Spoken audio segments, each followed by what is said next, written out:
አታውቅምና ነገር የሚሆነው አትመካ። ቀን የሚያመጣው ነገር እንደሆነ አይታወቅም። ስለዚህ ነገና ከነገ ወዲያ በሚሆን ነገር አትመካ ይላል የሆኑ ሰሎሞን። ብዙዎቻችን የተማራችሁ ብትሆኑ፣ አዋቂዎች ብትሆኑ፣ ፈላስፎች፣ ጠቢባን፣ የሃይማኖት ሰዎች ምንም የተራቀቀን ብንሆን ከዚች አሁን ካለንበት ደቂቃ በኋላ የሚሆነውን ነገር አናውቅም። የሚያውቀው እግዚአብሔር ብቻ ነው አይደለም? አይገርማችሁም? ምንም ዋስትና የሌለን ሰዎች፣ በደመ ነፍስ የምንኖር ሰዎች፣ በዚህ ሁኔታ እየኖረ ከደቂቃ በኋላ በሕይወታችን የሚሆነውን ነገር የማናውቅ ሰዎች ክፋታችን፣ ተንኮላችን፣ ኃጢአታችን የሚገርም ነው በጣም። አሁን ወደ ሃይማኖት ትምህርት ለማስተማር እየሄድኩ አይደለም። ማለት የፈለኩት ምንድን ነው?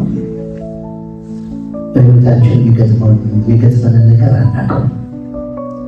ብዙ ጊዜ ዜና ላይ እንሰማለን፣ ሰዎች ከቤታቸው ወጥተው መንገድ ላይ ቀሩ፣ ሰዎች አልጋቸው ላይ ተኝተው ሳይነሱ ነው የሚባል ብዙ ጊዜ በተደጋጋሚ እንሰማለን።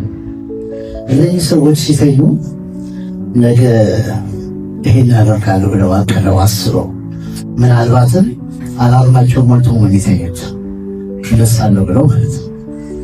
ግን ሳይነሱ የቀሩ ብዙ ናቸው። እኛ ከተነሳን እግዚአብሔር ረድቶን፣ እግዚአብሔር ጠብቆን፣ ከቤታቸው ሲወጡ መንገድ ላይ አደጋ እንደሚገጥማቸው ቢያውቁ ኖሮ አይወጡ።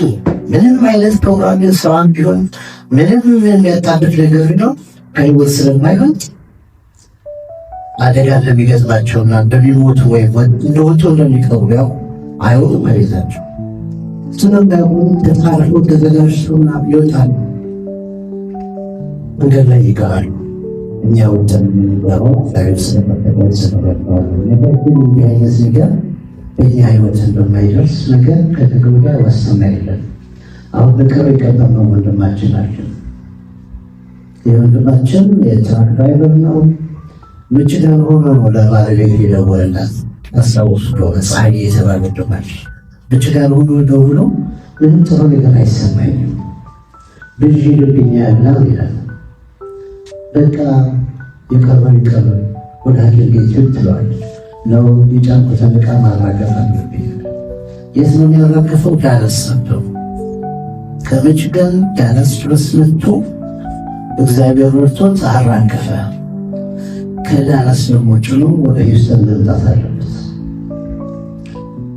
ይህ ሁሉ ሲሆን ውስጡ እየታወከ ነው፣ እየታመመ ነው፣ እየደከመው ነው፣ እየተጨነቀ ነው፣ እየተሰቃየ ነው። ባለቤቱ ሲያነጋግራት እባክህ አቁምና ሐኪም ቤት ይዘራል። አልሰማትም። መጨረሻ ታውቃላችሁ፣ ሂውስተን ከገባ በኋላ ወዴት እንደሚሄድ አላውቅም። ኤቲውለር እኮ እየነዳ ነው፣ ሃይዌይ ላይ ነው ያለው። ይህ ሰውዬ ወዴት እንደሚሄድ አላውቅም፣ መንገዱ ጠፋብኝ፣ የት እንዳለሁ አላውቅም ይላታል። አሁን እሷ አሰሪው አበሻ ስለሆነ ደውላ እባክህ የት እንዳለ ተከታተለውና ንገረኝ ትለዋለች። ተከታትሎ ያኛው አሰሪው ሰውዬ እዚህ ጋር ሂድ፣ እዚህ ጋር ውጣ፣ እዚህ ጋር ታጠፍ እያለ እንደምንም ሰፈሯ ደርሰው ሰፈሩ ደርሶ መኪናው ከቆመ በኋላ ግን ራሱን አያውቅም። መኪናው ሊቦታ ቆሟል ሲላት ባለቤቱ ሄደች። የሰው መጣች ቤት ቤት ገባ። መድኃኒቱ ምናምን ሰጠችው። ቀዝቃዛ ሻወር ወሰደ። ከዛ ትንሽ መለስ አለለት። ምግብ በላ። ከልጆቹ ጋር ተጫወተ። ደህና ደሩ ብሎ ገብቶ ተኛ። ሳፎሬ የተነሳ ወደ ስራ ሄደች። ልጆቹ በየክፍላቸው ተኝተዋል። እና ይህም አካባቢ ውሾች አሉ። ሁለት ውሾች እየተሯሯጡ እሱ መኝታ ቤት እየገቡ ሳሎን እየወጡ በኃይል ይጮኻሉ። ውሾቹ የውሾቹን ጩኸት ረብሿቸው ልጆቹ ከእንቅልፋቸው ተነሱ። ምን ነካቸው እነዚህ ውሾች ብለው ገብተው ሲያዩት በደረቱ እንደተደፋ ተኝተዋል። ሊቀሰቅሱት አይሰማም። ለእናትየው ይደውላሉ። በደረቱ ተኝቷል፣ ተንቀሳቅሰው አይነሳም። ለፖሊስ ደውሎ ትላለች። ፖሊስ ሲመጣ የለም ሰው ሞታ። በዚህ ሁኔታ ያው ከባድ ነው ማለት ነው። ወንድማችን እንደዚህ ያለው ጎረምሳ ሆኖ ገና ታያችሁ።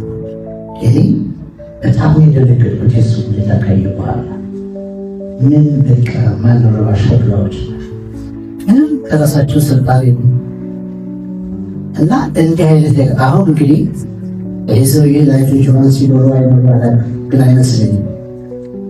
ልጆች አሉ፣ ሚስት አለች፣ ተራ ስራ እየሰራች እየታገለች ነው የምትኖረው። አሁን ይሄ ህይወት ለእሷ በጣም ከባዱ ነው፣ ለልጆቹ በጣም ከባዱ ነው። እንዲህ አይነት መፍትሄ ቢኖር ግን እሱ ማጣታቸው ያሳዝናቸው ይሆናል እንጂ በኑሮ ችግር አይገጥማቸውም። እና ይሄ ነገር እኛ እንደማይገጥመን አናውቅም። እግዚአብሔር ይጠበቀን ሁላችንንም። ግን ከእግዚአብሔር ጋር ደግሞ እንዲህ አይነት ሲሰብካኝ ልንጠቀምበት ይገባል። ብዙዎቻችን የሚጎዳን አለማወቃችን ነው። ቅድም ዶክተር መስፍን እንዳለው ይህ ትምህርት በስፋት ለኮሚኒቲያችን መሰጠት አለበት። ስንት ጊዜ ነው ሰው ሞተ ተብሎ በፈንድሜ አስከሬን አስቀምጠን ገንዘቡ እስከሚሞላ ድረስ ምንጠብቀው? በጣም ከባድ ነው። በጎፈንድሜ በሚገኝ ገንዘብ የአስከሬን ተሸኝቶ ከዛ በኋላ ያለው የቤተሰብ ህይወት ግን በቃ ለችግር የተዳረገ ነው። ሲስተሙ እያለ ባለማወቃችንና ባለመጠቀማችን ብዙ ቤተሰቦቻችን ችግር ላይ ወድቀዋል። አንድ ወንድማችን አለ አለማየሁ፣ ልጆቻችሁ ታውቁታላችሁ። ሲሳይ አስቀድሶ ገብቶ ነው ምግብ እስከሚቀር አጋራይ ጋር ማለት እንጸቃለ። አሁን ሚስቱና ልጆቹ ከፍተኛ ችግር ላይ ናቸው። አንድ ሰሞን እያዋጣን እየለመን ምን እያልን ለመርዳት ሞከርን፣ ግን የሰው እርዳታ ቀጣይነት አይኖረውም። በቃ የምችለውን አደረኩ፣ የለመንኩ፣ ያስተባበርኩ፣ ረዳኋት። ብዙዎቻችሁም እንደዚሁ አድርጋችኋል። ከዚያ በኋላ ግን ረሳናት። ቤተክርስቲያን ናት በጣም ሴትዮዋ የት እንዳለችም አናውቅም። ልጆቹም ተበታተኑ። ይሄ የአንድ ቤተሰብ ምሳሌ ነው። ነገር ግን ያላየናቸው፣ ያልሰማናቸው፣ ያላወቅናቸው እዚህ ሁኔታ ሊሰቃዩ ብዙ ቤተሰቦች ይኖራሉና ይህንን እድል አግኝተን ይህን ትምህርት የተማሩ ሰዎች ዛሬ ቤተሰብን ሲስተም ውስጥ ገብተን የራሳችንን ህይወት የቤተሰቦቻችንን ህይወት መታደግ አለብን።